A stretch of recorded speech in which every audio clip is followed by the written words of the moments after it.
Assalamualaikum warahmatullahi wabarakatuh. Perkenalkan, nama saya Angelina Josefa Sabrina dari kelas 11 IPA SMA Muhammadiyah 15 Jakarta. Mata pelajaran Pendidikan Agama Islam. Di sini akan menjelaskan tentang kelahiran Nabi Muhammad SAW. Nabi Muhammad SAW lahir dari keluarga sederhana dan dalam keadaan yatim karena ditinggalkan ayahnya yang bernama Abdullah bin Abdul Muthalib ketika Nabi masih dalam kandungan ibunya yang bernama Siti Aminah kurang lebih 2 bulan. Nabi Muhammad SAW lahir sesaat sebelum fajar hari Senin 12 Rabiul Awal tahun Gajah, yaitu 50 hari setelah peristiwa Gajah, bertepatan dengan tanggal 20 April 571 Masehi di Mekah, tepatnya di lembah Abu Thalib, yaitu kawasan Bani Hashim bertempat tinggal. Poin 1. Dinamakan tahun Gajah. Pada tahun itu, kota Mekah diserang oleh pasukan pimpinan Abraha oleh gubernur dari kerajaan Nasrani Abyssinia yang memerintah di Yaman. Mereka bermaksud untuk menghancurkan Ka'bah karena iri melihat orang-orang pergi haji ke Ka'bah Mekah. Namun sebelum sampai tujuan, tepatnya di lembah Muhasir, yaitu tepat antara Musdalifah dan Mina, gajah-gajah mereka berlutut jika diarahkan ke Ka'bah. Jika diarahkan selain Ka'bah, mereka lari kencang, dan kalau dikembalikan ke arah Ka'bah berlutut lagi mereka. Demikian ini berkali-kali hingga Allah Subhanahu wa Ta'ala menghancurkan mereka dengan mengutus burung ababil, karena kota ini memusnahkan setiap orang yang berbuat zolim di dalamnya. Poin kedua, Nabi lahir lain dari yang lain. Sang jabang bayi lahir dari ibunya. Kedua tapak tangannya menapak di atas tanah layaknya orang yang sedang sujud ketika sholat. Namun, bagian kepalanya menoleh ke atas dan wajahnya menatap ke arah langit. Nabi Muhammad SAW lahir sudah berkhitan, tali pusarnya sudah terpotong, kedua matanya bercelak, bersih dan harum baunya. Perkembangannya 1 hari seperti 1 bulan, berdiri tegak umur 3 bulan, berjalan umur 5 bulan, dan berbicara lancar umur 9 bulan. Poin ketiga, yang memberi nama Muhammad dan sebab dinamakan Muhammad.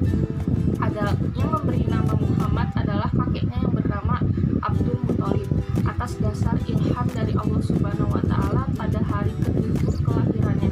Sebab dinamakan Muhammad agar anak tersebut kelak di kemudian hari terpuji baik di langit maupun di bumi. Poin keempat, wanita-wanita yang menyusui Nabi Muhammad SAW. Ada 3 wanita yang menyusui Nabi Muhammad SAW, yaitu 1. Ibunya sendiri yang bernama Siti Aminah. 2. Suwaibah al-Aslamiyah, yaitu budaknya Abu Lahab atau pamannya Nabi, yang telah dimerdekakan karena gembiranya atas kelahiran bayi yang bagus atau ganteng.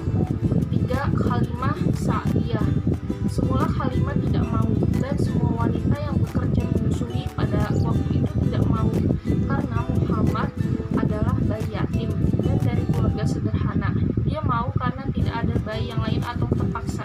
Poin kelima, bentuk fisik Nabi. Diriwayatkan dari Anas bin Malik radhiyallahu anhu, Rasulullah tidak terlalu tinggi dan tidak terlalu pendek, yaitu sedang.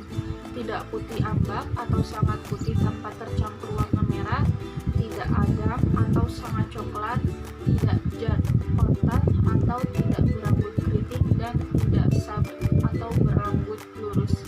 Poin keenam, Muhammad pulang ke pangkuan ibunya. Setelah berusia kurang lebih 5 tahun, Muhammad diantarkan ke Mekah kembali ke pangkuan ibunya. Setahun kemudian, kurang lebih 6 tahun usia Muhammad, dia diajak oleh ibunya ke Madinah bersama dengan Ummu Aiman atau budak peninggalan ayahnya. Adapun tujuan ke Madinah yaitu 1. Untuk memperkenalkannya kepada keluarga neneknya, yaitu Bani Najjar. Yang kedua, untuk ziarah ke makam bapaknya yang meninggal di Madinah pada usia 25 tahun. Poin ketujuh, ibunya meninggal dunia. Ibunda Muhammad wafat di Abwa atau sesudah, sebuah desa yang terletak antara Madinah dan Juhfah. kira-kira 23 mil atau kurang lebih 45,5 km di sebelah selatan kota Madinah. Saat itu Muhammad berumur kurang lebih 6 tahun 3 bulan. Kemudian Muhammad dibawa oleh Ummu Aiman ke Mekah untuk diserahkan kepada kakeknya yang bernama Abdul Muthalib, yang pada saat itu menginjak usia 80 tahun. Muhammad diasuh oleh kakeknya hanya sekitar 2 tahun, dan setelah kakeknya wafat, Muhammad diasuh oleh pamannya yang bernama Abu Thalib. Poin ke-8. Dalam asuhan Abu Thalib, Muhammad banyak melakukan hal-hal penting antara lain. Mulai usia 8 tahun, mengembala kambing. Rasulullah SAW bersabda, "Tidaklah Allah mengutus seorang Rasul kecuali dia pasti akan menjadi seorang pengembala kambing." Maka para sahabat bertanya, "Engkau juga wahai Rasulullah?" Beliau menjawab, "Ya, saya mengembalakannya dengan mendapatkan upah dari penduduk Mekah." Hadis riwayat Ahmad. Usia 12 tahun ikut pergi ke Syam bersama pamannya Abu Thalib untuk berdagang. Poin ke-9. Para istri dan putra-putri Nabi. Jumlah istri Nabi ada 11 orang. 2 orang meninggal sebelum Nabi, yaitu Khadijah dan Maria, dan 9 orang setelah Nabi, yaitu Aisyah, Saudah, Maimunah, Juwariyah, Hafsah, Hindu, Romlah, Zainab, dan Sofia. Putra-putri Nabi berjumlah 7 orang. 4 putri yaitu Fatimah, Zainab, Ummi Kulsum, Ruqayyah, dan 3 putra yaitu Qasim, Abdullah, dan Ibrahim. 7 putra-putri tersebut